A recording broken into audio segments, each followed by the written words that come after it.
So Camden, we're talking about accountability, personal accountability, accountability of ourselves. And I just kind of want to like get everybody on the same level here with what does it look like with accountability and confidence and how those things are connected. But when we're talking about somebody who maybe is younger in high school, what are some of the things that they're probably doing to undermine their confidence? What are some things that just make you feel underconfident, that just kind of nip at your self-esteem? Yeah, I think something that I guess attacks my confidence, I guess you could say, is like when I keep record of my own wrong.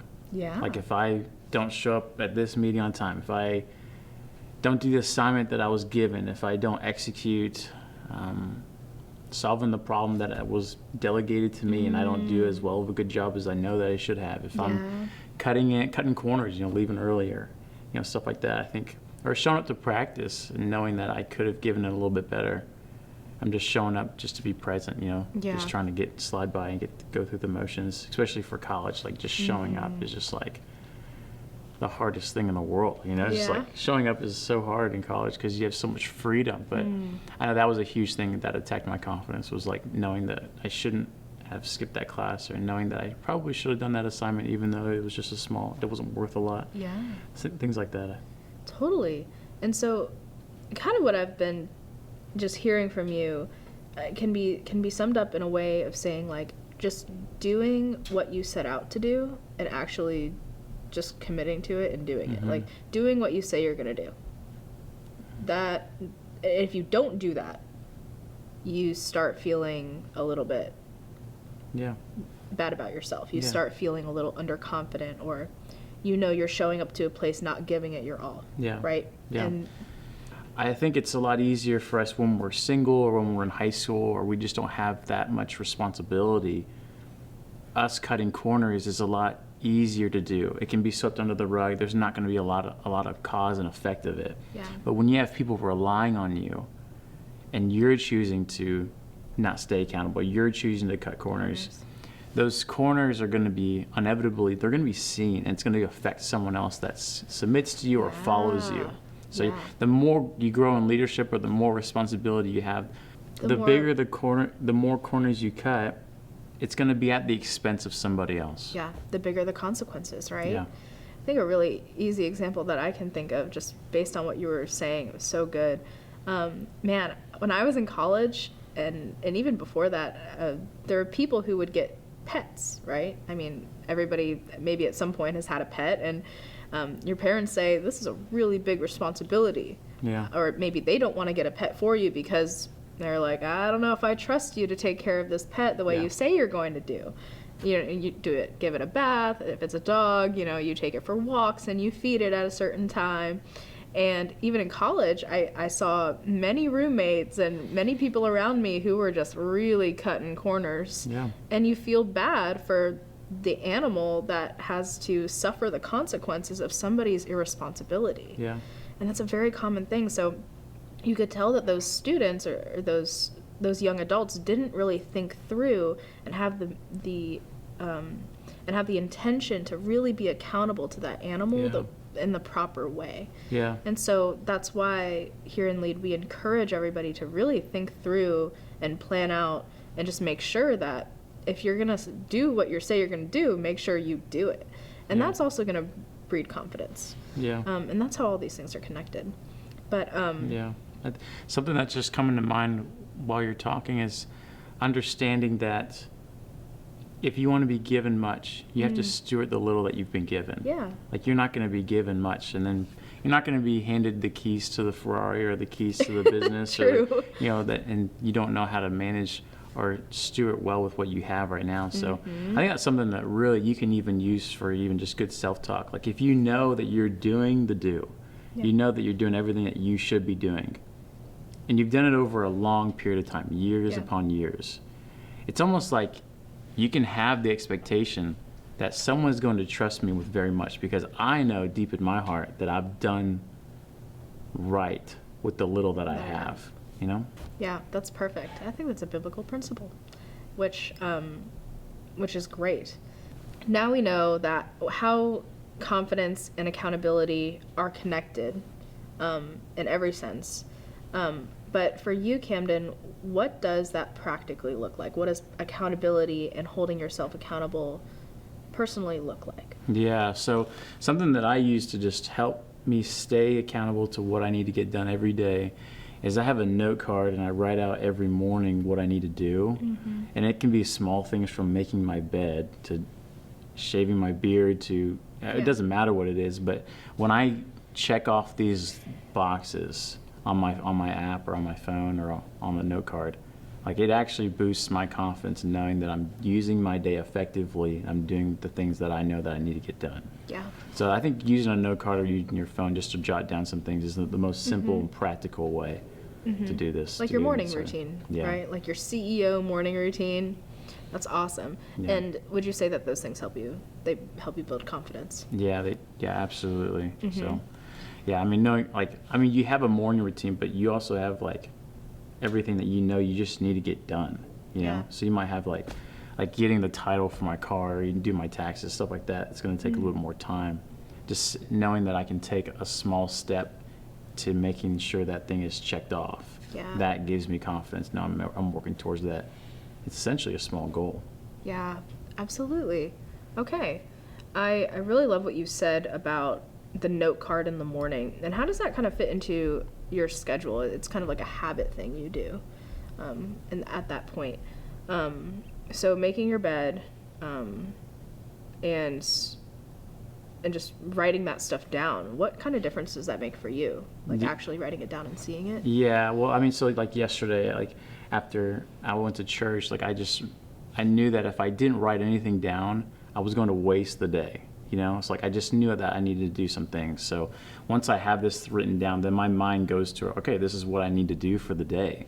Instead of just going throughout the day, figuring out what am I going to do today and like texting or calling someone to hang out. I have an agenda that I know that I need to get done. Yeah, absolutely. So I love what you said about writing down your intentions and making sure you knock that out for the day, because there was a study that was done where people who write down their goals are 42% more likely to actually achieving those goals. And I love that you do that with your habits, because habits are essentially little broken down goals. Yeah. So that's just super important to do. And something I wanted to talk about too with accountability and taking responsibility. I know in our culture and just all around us, we're encouraged to not do that, or it sounds really attractive to feel the freedom of not being responsible for something, and kind of how that's a much better way to live. But how can we shift the perspective of taking responsibility, taking ownership, and being accountable? How do you think that's actually really exciting instead of constraining? Yeah, I think responsibility and having accountability it really gives you freedom.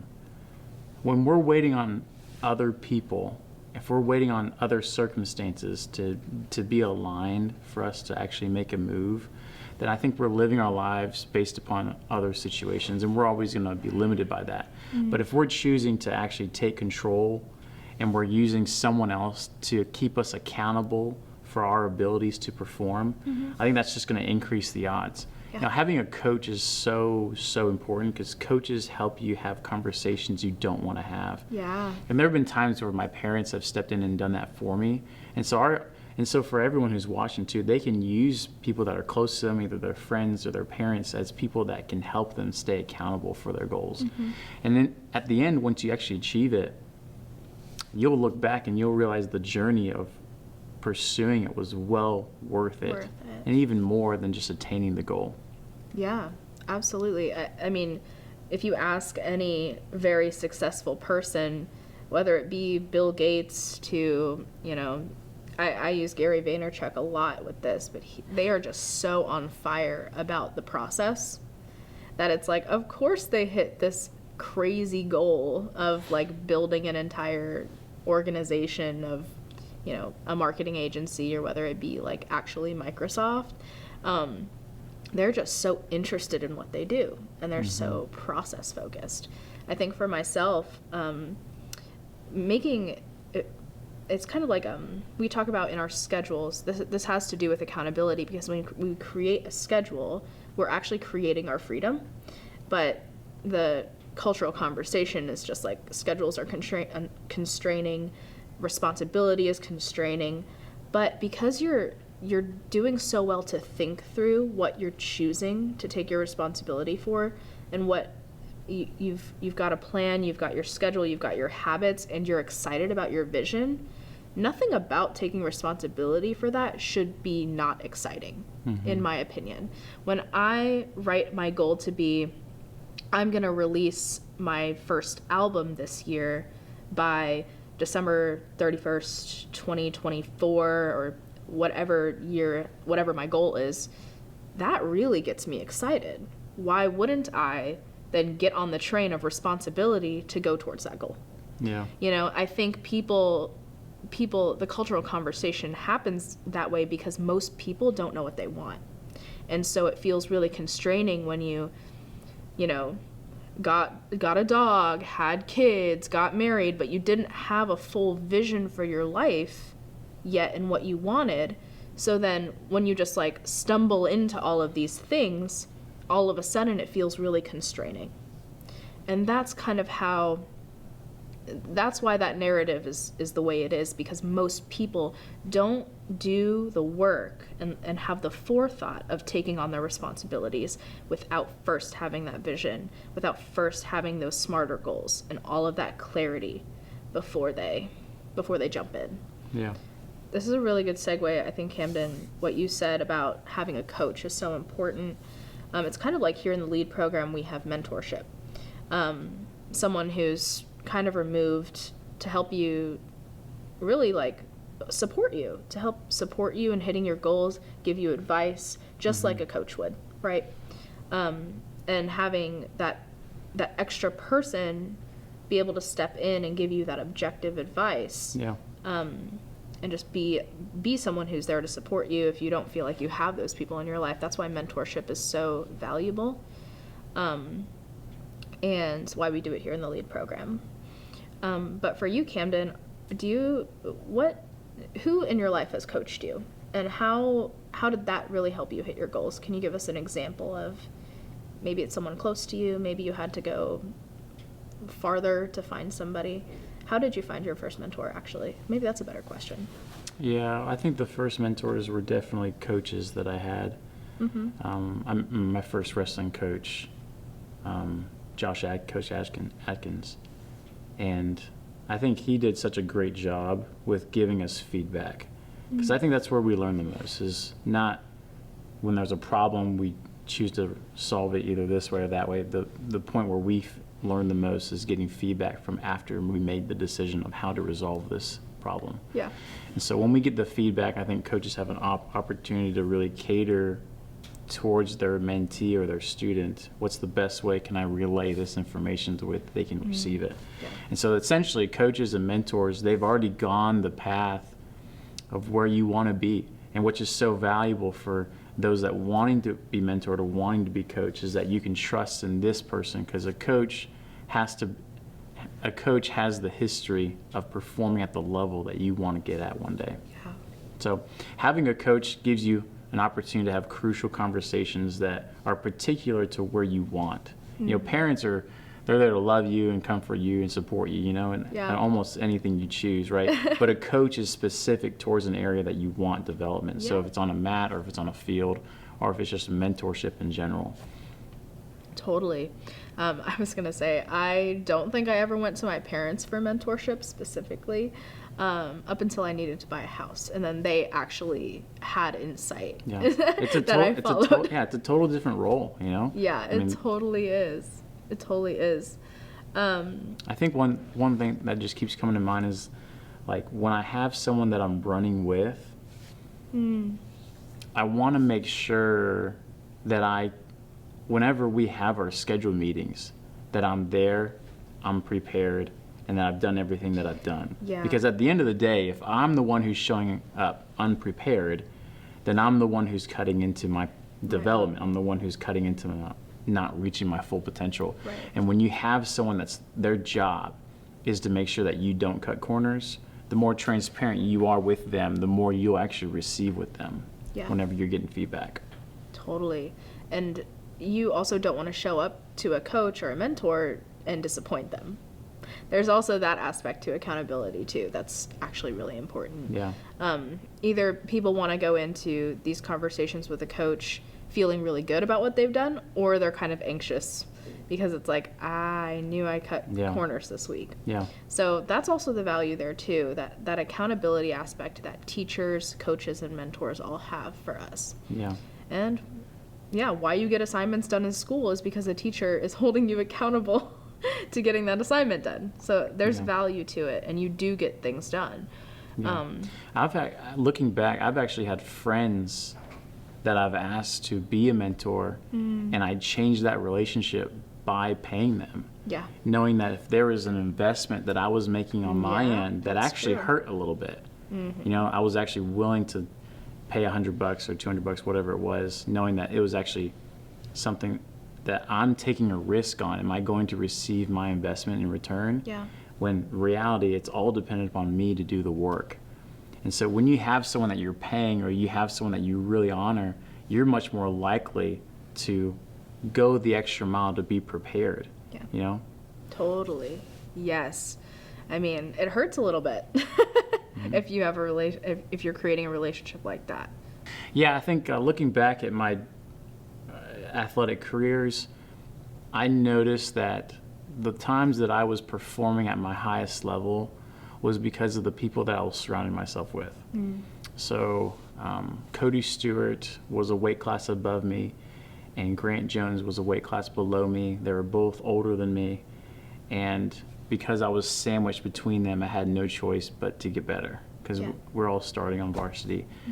And so I knew my freshman year of high school that that I wanted to be a starter, and I didn't reach that until the last month before the season ended. And at that time, I was pursuing just to become a starter. So that's what I did. If you want to go somewhere fast, go alone. But if you want to go far, go together. Yeah. And so that first step for me was actually being alone. I had to put in more hours, and I had to put in extra work and conditioning to get myself to a level to where I could be a starter. But it's funny how, like, once you reach a goal, you realize, wow, there's a bunch of more mountains I need to climb. Yeah. You know? And so once I actually reached that starting spot, I surrounded myself with people that could get me better a lot faster. So that was thanks to Cody Stewart and Grant Jones. They were the ones that were the partners that I connected with. I was hanging out with them before school, after school, during school. Like, I was just always surrounding myself with people that were better than me. Yeah. And so if that's something that I think if you really want to go far in life, you need to figure out who are the people that I want to be like. If I want to go into real estate, if I want to go into investments, if I want to go to insurance, or if I want to be an actor, like, you got to find people that are doing what you want and that are running at a faster pace. And one of my favorite quotes, it was in our wrestling room, it's like, when you're surrounded by beasts, you have no choice but to become a beast, you know? That's great. So it's just so true, though. Like, if I'm going to run with somebody and I'm going to stay at their level, then they're going to take me further than I ever could by myself. You know? Absolutely. And there's a confidence that can be developed there when you're running with someone that is faster, stronger. Like, you're like, man, I'm keeping up with them, and one day I'm going to be able to push them the way that they've pushed me. Yeah. Oh my gosh, having that long-term perspective on the people you surround yourself with. Like, we build confidence because the people around us are supporting us. And that's actually, it reminds me of the definition and the root of confidence is the word con, and that actually means with. So confidence comes from this place of having people with you, like, you are supported, people believe in you, you're doing things with people that you're doing the same thing other people are doing. Yeah. And so that gives you this feeling of being assured in what you're doing. Yeah, there's actually times in my life, Noah, where I look back and I can see that I didn't have confidence to do this activity. Yeah. You know, for me, it was getting my master's degree. Like, that was something that was so beyond what I ever thought that I could ever achieve. But I had a mentor on campus and Dr. Jubenville, who was someone that believed in my potential when I didn't even see it. And so Yeah. there's times when you're going to have people that believe in you when you don't believe in yourself. And that's why it's just so important to have people that are running at a different level than you, because there's this thing called potential and you can't see it. But the ones that are older than you, the ones that have the gray hair, the ones that have the experience, they know what potential looks like. And they know investing in you is the greatest return they'll ever make. And you want to surround yourself with more people like that too. Yeah. And you need to actively look for people who are going to be in your corner.